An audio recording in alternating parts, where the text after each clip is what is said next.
की बड़ी खबर का रुख कर लेते हैं जो कि नागपुर से जुड़ी हुई है। नागपुर हिंसा की तस्वीर सामने आई है। औरंगजेब पर महाराष्ट्र में जारी घमासान कल नागपुर में हिंसक लपटों में तब्दील हो गया है। नागपुर का महल इलाका कल नफरती हिंसा का गवाह बना। पुलिस और गाड़ियों पर पत्थर फेंके गए, गाड़ियों को आग के हवाले किया गया। करीब 2 घंटे तक ये उपद्रव होता रहा और पुलिस ने जैसे जैसे हालात को काबू में किया, लेकिन बड़ा सवाल यही कि नागपुर का माहौल किसने खराब किया। जिस शहर को शांत शहर माना जाता था वो हिंसा की आग के हवाले चढ़ गया। क्या हिंसा अचानक भड़की या इसके पीछे सोची समझी साजिश थी? इन तमाम सवालों पर हम चर्चा करेंगे, लेकिन सबसे पहले नागपुर में कल शाम हुए बवाल की एक रिपोर्ट दिखाते हैं। इससे पहले सीसीटीवी तस्वीर आपको दिखा देते हैं। ये वीडियो सामने आया है, ये हिंसा का वीडियो है। 2 घंटे तक ये उपद्रव चला जो कि सीसीटीवी में कैद हो गया। कई नकाबपोश थे, कई ने अपना चेहरा ढका हुआ था, लेकिन कई के चेहरे इस सीसीटीवी में कैद हो गए। देखिए किस तरीके से लाठी डंडों के साथ गाड़ियों पर ये लोग हमला कर रहे हैं, गाड़ियों की तोड़फोड़ कर रहे हैं। सड़क पर हिंसा और उपद्रव की तस्वीर नागपुर जैसे शांत शहर की है। लगातार सवाल अब ये उठ रहे हैं, क्या ये एक सोची समझी साजिश थी या फिर हिंसा की आग अचानक भड़की? ये तमाम सवाल इस वक्त पुलिस और प्रशासन के लिए मुश्किल बन गए।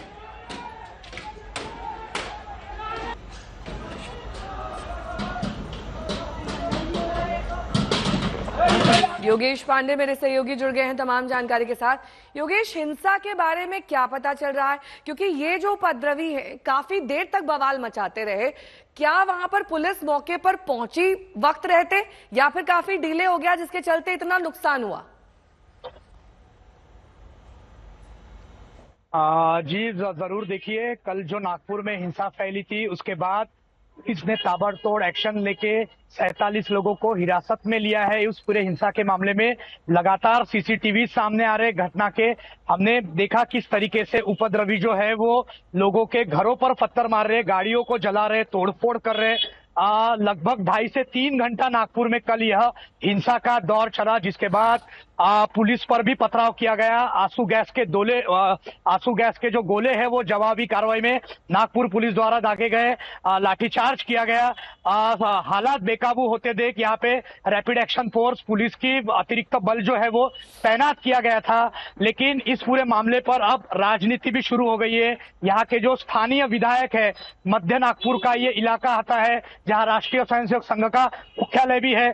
वहां के जो बीजेपी के विधायक है प्रवीण दटके, उन्होंने आरोप लगाया है, गंभीर आरोप लगाया है कि उपद्रवियों ने, विशिष्ट समुदायों के लोगों ने जिन घरों पर हमले किए, जिन घरों पर पथराव किए वो हिंदू परिवारों के घर थे, हिंदू परिवारों के घरों पर हमला हुआ है, ऐसा गंभीर आरोप यहाँ के स्थानिक विधायक ने किया है। उन्होंने मुख्यमंत्री देवेंद्र फडणवीस ने कड़ी कार्रवाई की मांग तो की है, लेकिन फिलहाल नागपुर में जो हालत है वो शांतिपूर्ण भले ही है, लेकिन स्थिति जो है वो अभी तनाव की बनी हुई है।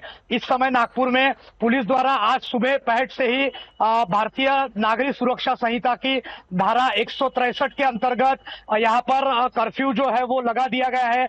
लोगों के आने जाने पर पाबंदी है। आप मेरे पीछे देख सकते हैं, जो जरूरी अत्यावश्यक सेवाएं हैं उनके लिए जाने के लिए जो पाबंदी हटा दी गई है। उसके अलावा आम लोगों को यहाँ से आवाजाही जो है वो बंद कर दी गई है, कर्फ्यू लगा दिया गया है।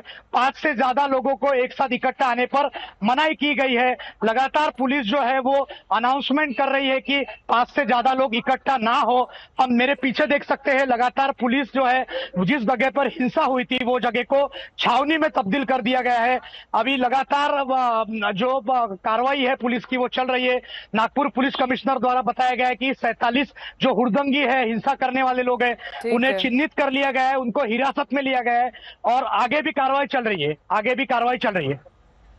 लेकिन इस बीच अपने दर्शकों को दिखाते हैं कि नागपुर में आखिरकार ये हिंसा कैसे भड़की, क्या कुछ हुआ वहां पर। उपद्रव के पीछे एक अफवाह वजह बताई जा रही है। कल पूरे महाराष्ट्र में बजरंग दल और वीएचपी का प्रदर्शन हुआ है।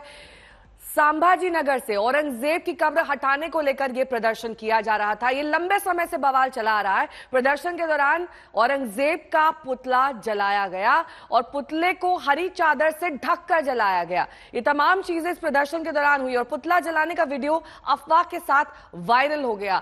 अफवाह के बाद महल इलाके में दूसरे समुदाय का प्रदर्शन हुआ और देखते ही देखते नारेबाजी, पथराव, आगजनी, ये सब कुछ वहां पर शुरू हो गया। मुस्तफा शेख मेरे सहयोगी जुड़ गए हैं तमाम जानकारी के साथ। मुस्तफा, जब ये मालूम था कि इस तरह का प्रदर्शन किया जा रहा है, किस तरह की प्रशासनिक व्यवस्था थी जिसके बावजूद इस तरह की हिंसा हुई और देखते ही देखते नागपुर 2 घंटे तक जलता रहा? फ्रेम जी बिल्कुल, आप कह सकते हैं सिर्फ महल इलाका नहीं, तो इस वक्त हम जहां पर है ये हंसापुर इलाका है। ये पूरा अलग इलाका है जहां पर ये वायलेंस हुआ है।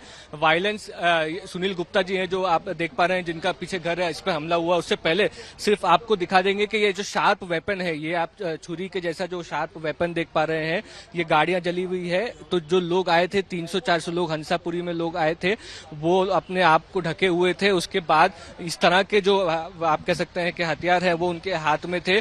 सुनील गुप्ता जी, चोट आपको कैसे आई है, क्या हुआ रात को, बता दीजिए। रात को पूरे 100-200 लोग ऐसे इधर से चिल्ला चिल्ला के आवाज करके, और किसके हाथ पे औजार, किसके हाथ पे रॉड, किसके हाथ पे वो अंगार का ऐसा बोतल पे अंगार भरी हुई, सब ऐसा कुछ। अब हम लोग दरवाजा खोल के देखना है कि भैया क्या हो, तो हमारे इधर पे भड़ा फेंकना, पत्थर इधर फेंको। हम दरवाजा बंद करके अंदर जैसे घुसने गए तो हमारे सर पे जम के लगा।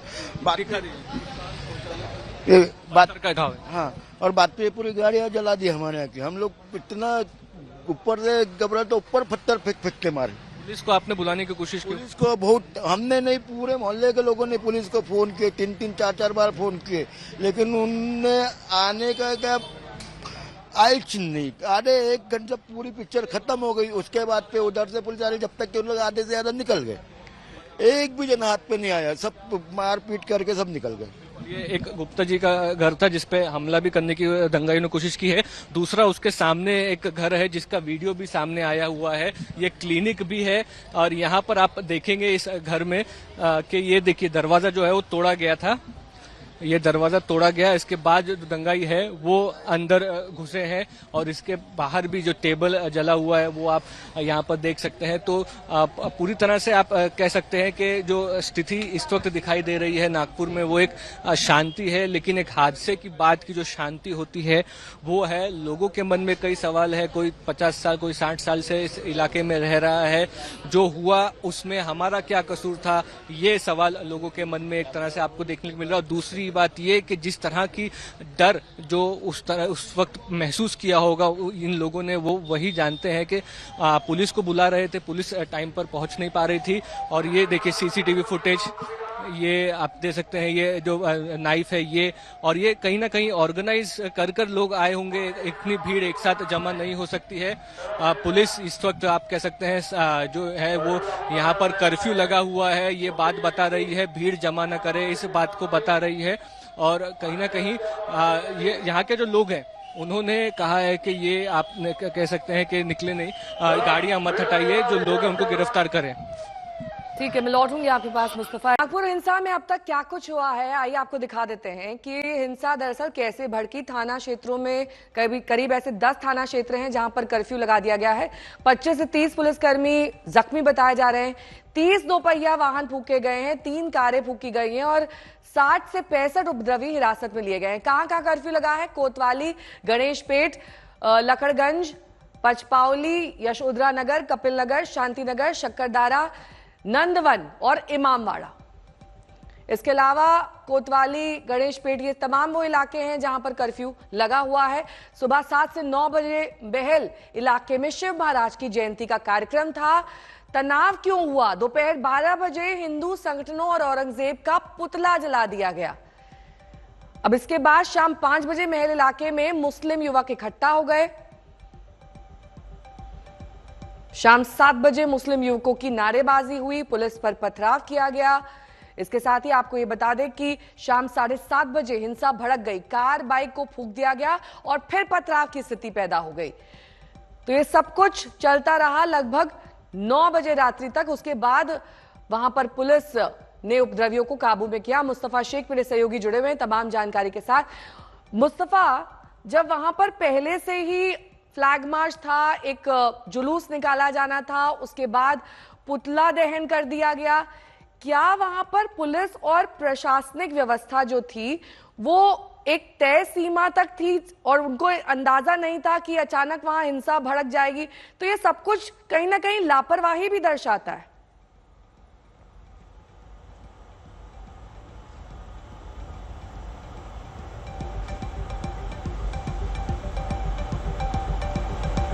ठीक है, मुस्तफा के पास लौटेंगे। इस बीच महाराष्ट्र के मुख्यमंत्री देवेंद्र फडणवीस ने शांति की अपील की है, सुनिए। नागपुर के महल इलाके में जिस प्रकार से तनाव की स्थिति निर्माण हुई, ये बहुत ही निंदनीय है। जिस प्रकार से कुछ लोगों ने पत्थरबाजी की है, पुलिस पर भी पत्थर फेंके हैं, ये बिल्कुल गलत है। मैं स्वयं इन सारी घटनाओं पर नजर रखकर हूं। मैंने पुलिस कमिश्नर को ये कहा है कि कानून व्यवस्था बनाने के लिए जो भी कड़े से कड़े कदम उठाने की आवश्यकता हो वो उठाए जाए और शांति को बनाया जाए। अगर कोई दंगा करता है, कोई पुलिस पर पत्थर फेंकता है, कोई समाज में तनाव निर्माण करता है, तो ऐसे सभी लोगों के ऊपर कड़ी से कड़ी कार्रवाई की जाए। और मैं सभी को अपील करता हूं कि नागपुर एक बहुत ही शांति प्रिय इस प्रकार की नगरी है, यहाँ की शांति भंग न हो, इस प्रकार से सभी लोगों ने व्यवहार और बर्ताव करना चाहिए। और कोई भी अगर इस प्रकार से तनाव निर्माण करने का प्रयास करेगा तो उसके ऊपर बहुत कड़ी कार्रवाई की जाएगी।